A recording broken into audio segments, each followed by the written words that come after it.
Welcome to This Explainer. Today, we're diving into a dilemma that literally hits home for anyone running a small, passion-driven educational program.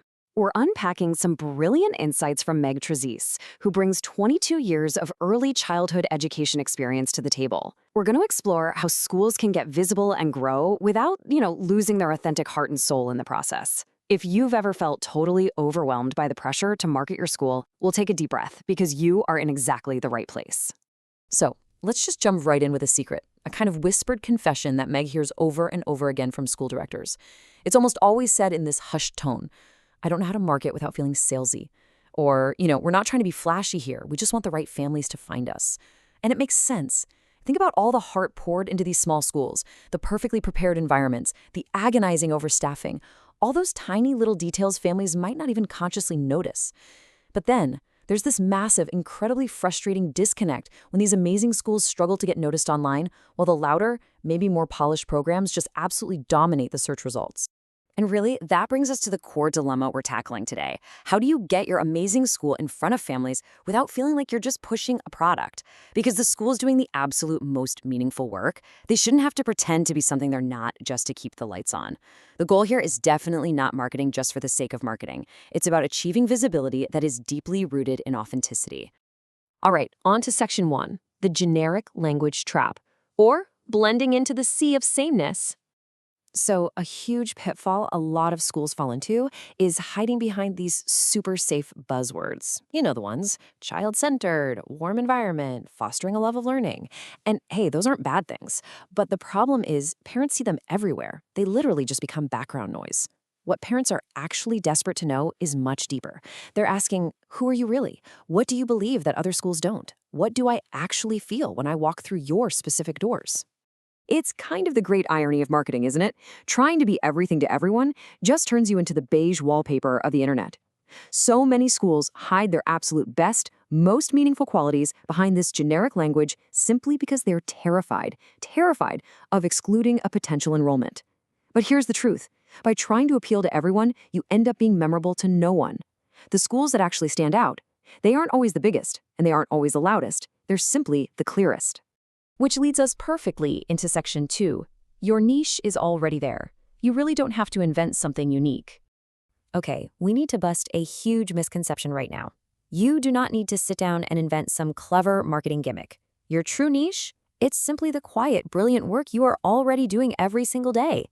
It's not a fancy new logo, it's not a trendy color palette, and it is definitely not some slick sales funnel. It's just your authentic identity. The reality is, most schools already have a niche. They just haven't clearly explained it to the outside world yet. Because a real niche is super specific. Maybe you offer a deeply calm environment specifically designed for sensitive children.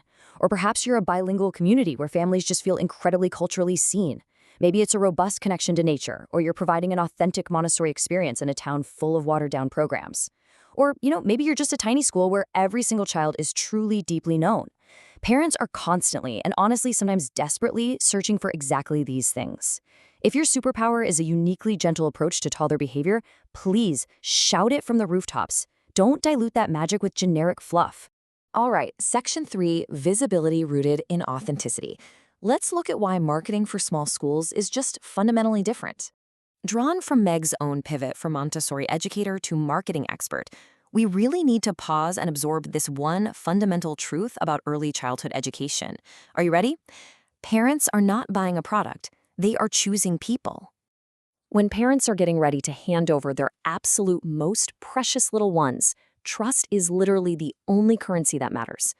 They are completely exhausted by polished, aggressive sales funnels. What they crave more than anything else is absolute, transparent honesty. They're choosing a feeling. They want reassurance. They want real warmth and authenticity. They just want to feel seen. And believe me, families can absolutely tell when a school truly knows itself. You can feel it in the copywriting on a website, you see it in candid, unstaged photos, and you definitely hear it in the way a school answers a phone inquiry. When a school is crystal clear on its own values, parents just instantly relax. When Meg finally leaned hard into her own niche of helping small school directors, the feedback she got was so telling. People would say things like, "Wow, you actually understand us," and "I feel like I'm not alone."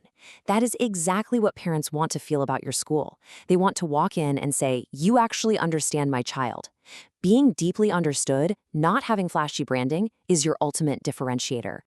This brings us to Section 4. Stop selling, start connecting. This is the most important shift of all. Because really, this mindset shift changes everything. Think about the old way. It's exhausting, right? It's like grabbing a megaphone and trying to convince every single family within a 5-mile radius that they need to enroll. But the new way, you just act as a beacon. You shine a bright light specifically for the right families, the ones who already share your exact values. You literally do not need to compete with every single school out there. So, how do we actually do this? Step 1, just stop trying to sell. Seriously, let it go. Step 2, focus on helping the right families recognize themselves in your school's messaging. And step 3, always choose clarity over volume. When you prioritize clarity, suddenly your website, your school tours, even how you chat on the phone, it all naturally aligns. You stop selling and you just communicate who you are. It doesn't have to be perfect, just honest. I want to leave you with one final kind of provocative thought to chew on today. In a totally crowded market, the schools that truly shine are the ones that finally stop hiding. So ask yourself, are you brave enough to stop sounding generic and start sounding human? Thank you so much for joining me for this explainer. I really hope this gives you the confidence to get out there and connect with the families who are searching right now for exactly what you do.